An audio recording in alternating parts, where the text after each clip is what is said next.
स्वागत है दोस्तों। आज के लेक्चर में हम लोग सीखेंगे रो, कॉलम और सेल फॉर्मेटिंग। तो आप देख रहे हैं स्क्रीन पर डेटा हमारे पास पहले से ही है। आज हम सीखेंगे रो कॉलम फॉर्मेटिंग। तो देखें, सबसे पहले कॉलम ई में देखते हैं, क्वांटिटी लिखा हुआ है लेकिन उसके बाद जगह बहुत ज़्यादा खाली है। इस तरह यूनिट प्राइस के बाद जगह बहुत ज़्यादा खाली है। लेकिन अगर हम कस्टमर सेग के बाद हमें ऐसा लगता है शायद कुछ छिप गया है। इस तरह प्रोडक्ट कैटेगरी के बाद कुछ छिप गया है, यानी कि शायद वो प्रोडक्ट कैटेगरी और कस्टमर सेगमेंट है लेकिन वो नज़र नहीं आ रहा है। उसको देखने के लिए तरीका सबसे अच्छा है, आप सी और डी दो कॉलम के जॉइंट पर जाइए और डबल क्लिक कर दीजिए तो कॉलम पूरा ऑटो एडजस्ट हो जाएगा और आप देख रहे हैं ऑटो कस्टमर सेगमेंट आपको नजर आ रहा है पूरा।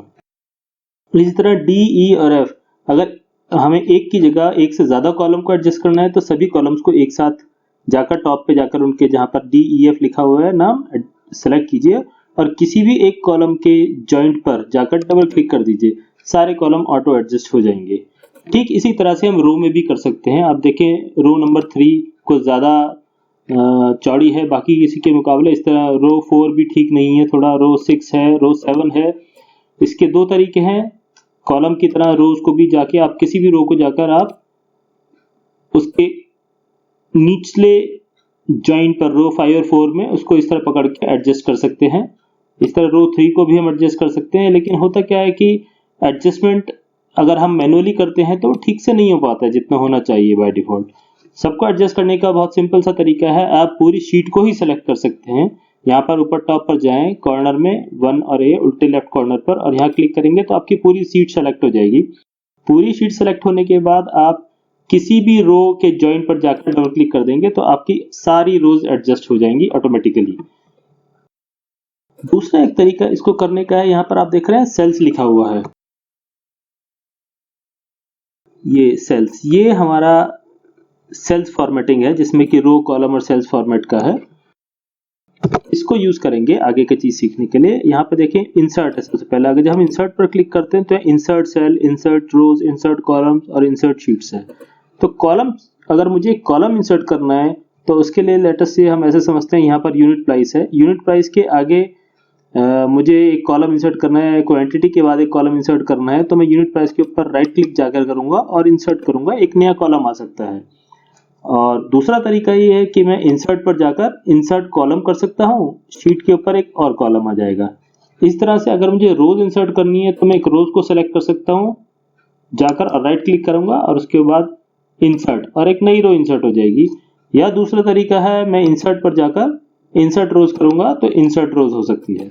अभी हम कंट्रोल Z कर देते हैं डेटा को पहले जैसे सिचुएशन में लाने के लिए। हमने डेटा पहले जैसे सिचुएशन में लाया और हम लोग एक काम करते हैं, E5 पर जहां 19 लिखा है यहाँ पर क्लिक करते हैं और इंसर्ट सेल्स करके देखते हैं क्या होता है। सपोज यहाँ पर मुझे एक सेल इंसर्ट करनी है तो यहाँ पर ना रो इंसर्ट करनी है ना कॉलम करना है, सेल इंसर्ट करनी है। जब मैंने इंसर्ट से क्लिक किया तो ये मेरे से पूछता है insert write down entire row column, मैं कहता हूँ इंसर्ट राइट और जब ओके करेंगे तो हमारी डेटा एक सेल इंसर्ट हो जाएगी और जो डेटा था वो डेटा ऑटोमेटिकली राइट हैंड पर सीधे हाथ की तरफ शिफ्ट हो जाएगा। अगर आप देख रहे हैं यहाँ पर हैश सिंबल आ गया है तो इसके लिए तरीका है, आप सब कॉलम्स को सिलेक्ट कीजिए और अभी हम सीख चुके हैं, कॉलम्स को जाकर डबल क्लिक कर दीजिए, एक नया कॉलम जो एडजस्ट हो जाएगा। हैश का मतलब ये नहीं है कि वो एरर है। हम फिर कंट्रोल Z करके ओरिजिनल कर देते हैं और लेट अस से हमें यहाँ पर एक और कॉलम इंसर्ट करना है या डिलीट करना है। तो जिस तरह से हम कॉलम इंसर्ट करते हैं उस तरह से हम कॉलम डिलीट भी कर सकते हैं। लेट अस से हमने यहाँ पर एक कॉलम इंसर्ट किया, ये कॉलम इंसर्ट आ गया। अब इसे डिलीट करने का तरीका है, फिर वापस राइट क्लिक करके आप लोग डिलीट कर सकते हैं।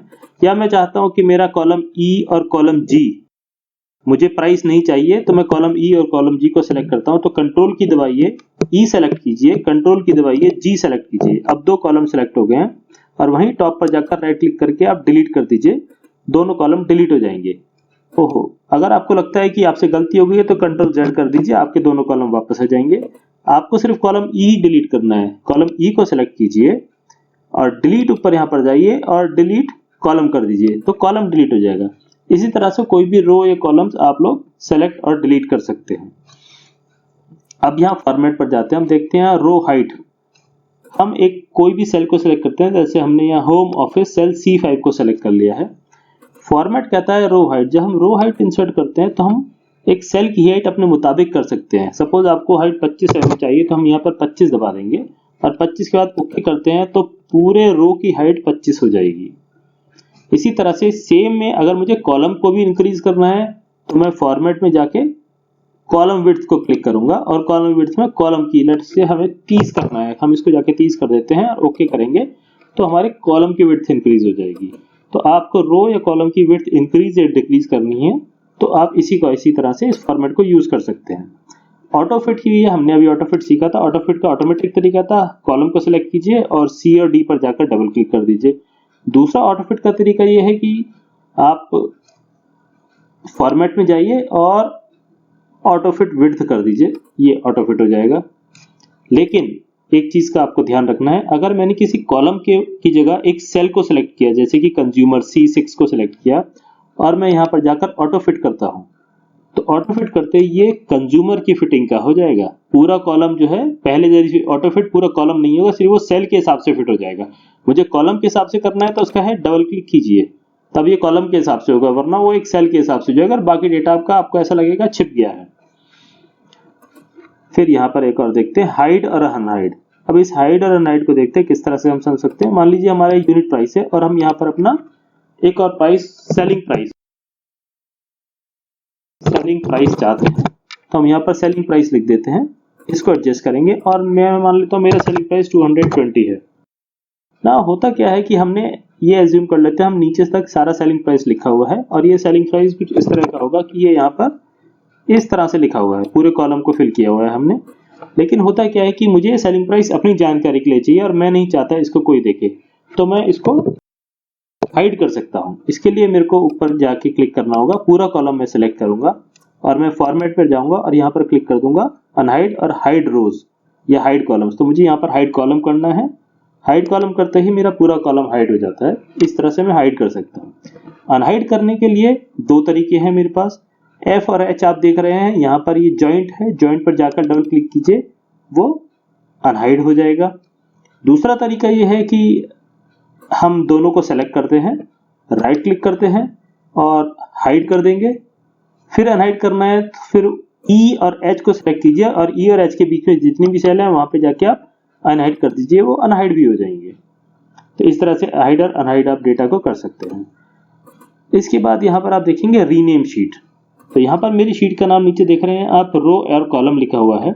इसका नाम चेंज करने के लिए मेरे पास दो तरीके हैं। पहला तरीका है मैं डबल क्लिक करूंगा और यहाँ पर जाकर कॉलम के आगे मैं सेल टाइप कर दूंगा, क्योंकि हम सेल फॉर्मेटिंग भी सीख रहे हैं। तो इस तरह से हमने नाम चेंज कर दिया और फिर उसके बाद आप एंटर प्रेस कर देंगे और रो कॉलम सेल हो गया। दूसरा तरीका है आपके पास, आप फॉर्मेट पर जाकर रीनेम शीट दबाएंगे तो वापस आपका माउस वहीं पर हो जाएगा और रीनेम शीट में आप जाकर चेंजेस करके आपकी शीट का नाम चेंज कर सकते हैं। दूसरा आप देख रहे हैं, ये जो मेरा रो कॉलम सेल जहां पर लिखा हुआ है, इसका बैकग्राउंड थोड़ा सा व्हाइट और ग्रे कलर का है। इसको अगर मुझे कलर चेंज करना है, मैं ये मानता हूं मुझे इसको लाल रंग का करना है, तो इसके लिए मेरे पास तरीका ये है कि मैं फॉर्मेट पर जाता हूं और फॉर्मेट पर क्लिक करने के बाद यहाँ पर टैब कलर है और टैब कलर को मैं लाल कर देता हूं यहाँ से। तो मेरा बैकग्राउंड आप देख रहे हैं थोड़ा लाल हो जाएगा। और ये इसलिए किया जाता है कि जितनी भी शीट्स हैं, ये सारी शीट्स के ऊपर अलग अलग रंग करते हैं, जिससे मैं आइडेंटिफाई कर सकता हूँ किस शीट में मेरे क्या काम है। तो इसके लिए मैं इसको रंग को चेंज कर सकता हूँ या कलर को चेंज कर सकता हूँ। तो दोस्तों, इसमें हम आज इतना ही सीखेंगे। और यहाँ पर आप देख रहे हैं नीचे प्रोटेक्ट शीट, लॉक शीट और फॉर्मेट शीट लिखा हुआ है। ये डेटा प्रोटेक्शन और शीट प्रोटेक्शन के लिए है। इसका एक अलग लेक्चर है जिसमें हम सब डिटेल में समझेंगे किस तरह से हम शीट, सेल या डेटा को प्रोटेक्ट कर सकते हैं या उसमें पासवर्ड डाल सकते हैं। तो अब तक के लिए इतना ही। अगले लेक्चर में फिर आपसे मिलते हैं और कुछ नया सीखते हैं।